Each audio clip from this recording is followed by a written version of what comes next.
Mani 216 to 276. The 3rd century prophet Mani was the founder of Manichaeism, a religion which, though extinct today, at its height had a very large number of followers. Originating in the Middle East, Manichaeism spread as far west as the Atlantic Ocean and as far east as the Pacific. It endured for well over 1,000 years. The religion that Mani created was an interesting synthesis of ideas from earlier religions. Mani recognized Zoroaster, Buddha, and Jesus as true prophets, but claimed to have received a later and more complete revelation than any of them.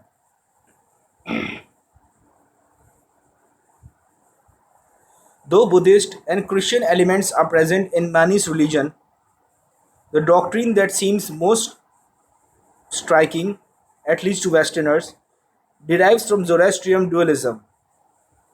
Many taught that the world is not ruled by a single deity, but is rather the site of a continuous struggle between two forces. One of these is the evil principle, which Mani identified with darkness and matter. The other is the good principle, which he identified with the light and spirit. Superficially, this sounds somewhat like the Christian notions of God and the devil. However, in Manichaeism, the good and evil principles are considered to be basically equal in power. As a consequence of this belief, the philosophical paradox of the existence of evil, which has so troubled Christian and Jewish philosophers, presents no problem at all in Manichaeism philosophy.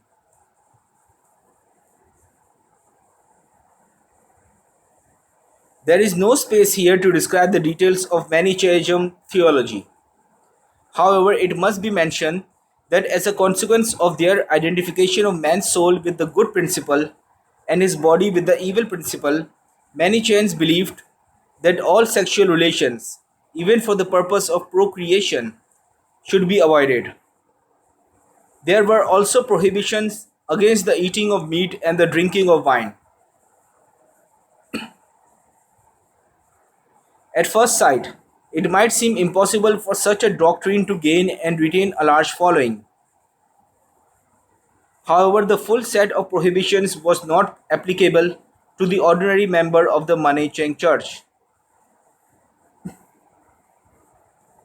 but only to a small number called the elect. Ordinary members, the hearers, were permitted to have wives or mistresses, to raise families, to eat meat, to drink wine, and so on. There were various religious rites that the hearers were bound to observe, and they were obliged to support the elect. But the moral code imposed upon them was not unreasonably difficult. There are, of course, other religions where celibacy is required of priests or monks, but not of the mass of followers. The souls of the elect went straight to paradise after death. For the hearers, the route to paradise was somewhat longer. However, some Manichaean sects, such as the Cathari, believe their hearers could achieve paradise as readily as the elect, and in addition were accorded considerable license while alive. Mani was born in 216 in Mesopotamia, which at that time was part of the Persian Empire under the Arsacid or Parthian dynasty. Mani himself was of Persian ancestry and was related to the Arsacid rulers. Most Persians subscribed to some form of Zoroastrianism, but Mani was brought up in a small religious sect that was strongly influenced by Christian doctrine. He had religious visions when he was 12, and he began to preach his new religion when he was 24.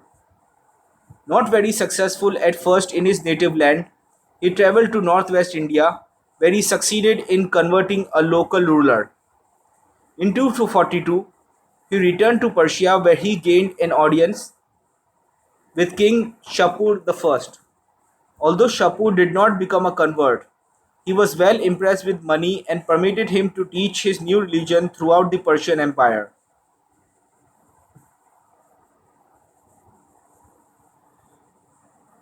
For the next 30 years or so, under Shapur I and Hormizd I, Mani preached without hindrance and gained large number of followers. During this period, missions were also sent to foreign countries. However, Mani's success aroused the antagonism of the priests of the Zoroastrian religion, which became the state religion of Persia during the Sassanid dynasty. About 276, after a new king Bahram I ascended the throne, Mani was arrested and imprisoned. After a cruel 26-day ordeal, he died.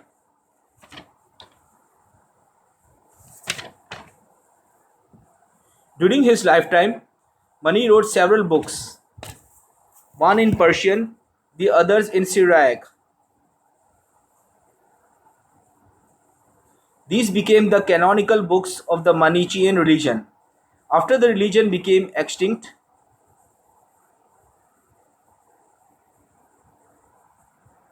the Manichaean scriptures were lost.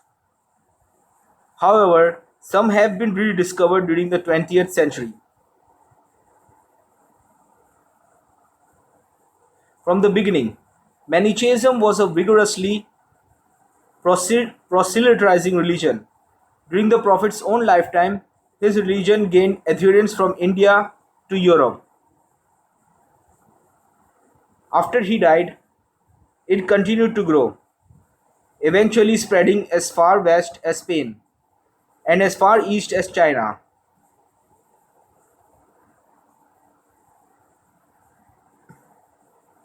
In the west, it reached its height during the 4th century, at which time it was a serious rival to Christianity.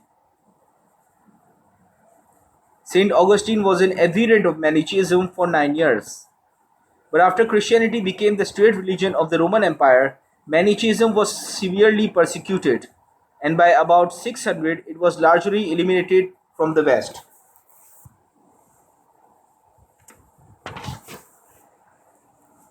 It was still strong, however, in Mesopotamia and Iran. From there it spread into Central Asia, Turkestan, and Western China.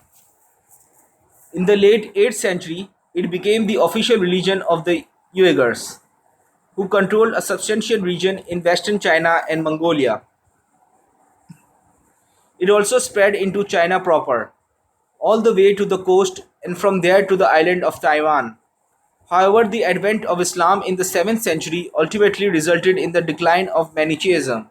Starting in the 8th century, the Abbasid caliphs in Baghdad severely persecuted Manichaeism, and after a while it died out in Mesopotamia and Iran. From the 9th century on, it declined in Central Asia as well, and the Mongol invasions of the 13th century practically finished it off. Nevertheless, Marco Polo encountered many Manichaean communities in eastern China in about 1300. Meanwhile, various sects deriving from Manichaeism arose in Europe.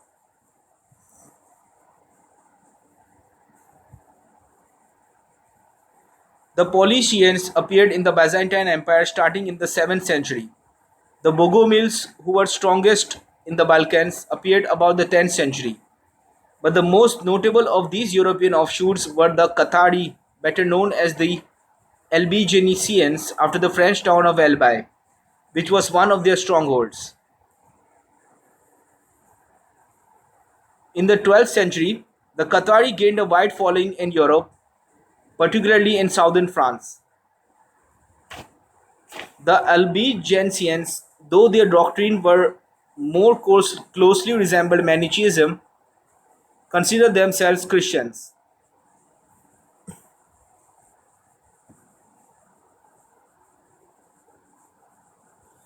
The Orthodox Church authorities considered them to be heretics.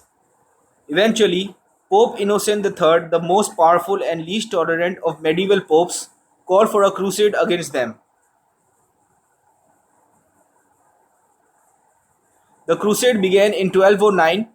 By 1244, after an appalling loss of life and the devastation of a large part of southern France, the Albigensians were thoroughly crushed.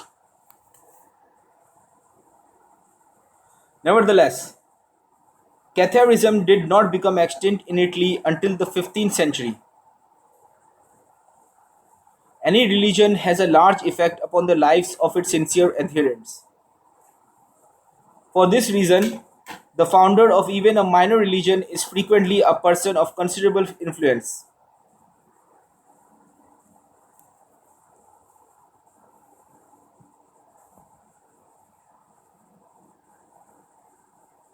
Manichaeism, although it is now extinct, was for a time a major religion, and Mani was therefore a very influential person. An unfortunate but not negligible consequence of many teachings was that other established religions launched numerous persecutions to crush Manichaeism.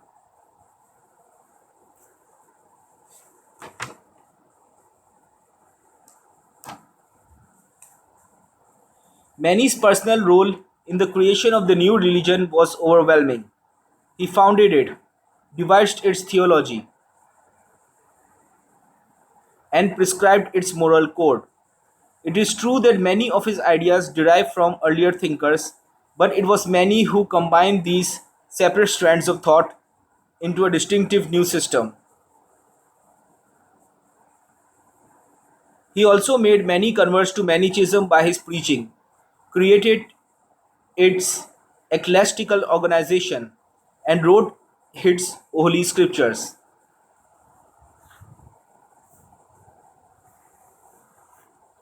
Rarely has an important mass movement been so strikingly the creation of a single founder.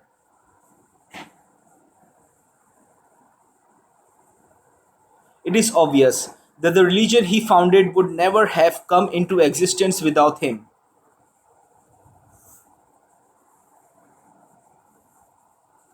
And in this respect, Many, like many religious leaders, seems to be far more important than most scientists and inventors.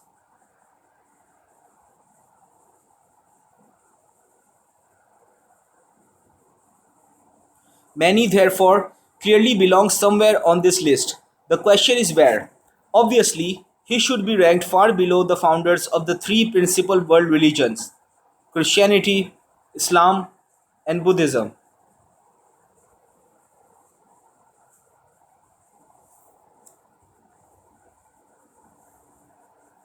whose followers over the course of time have numbered in the billions.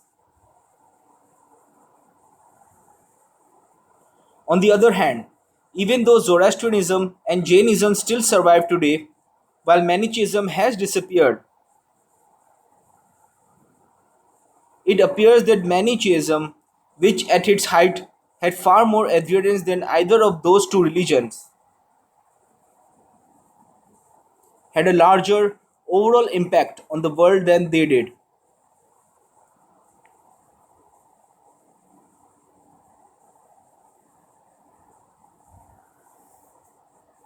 It is for that reason that Mani has been ranked higher than either Zoroaster or Mahavira.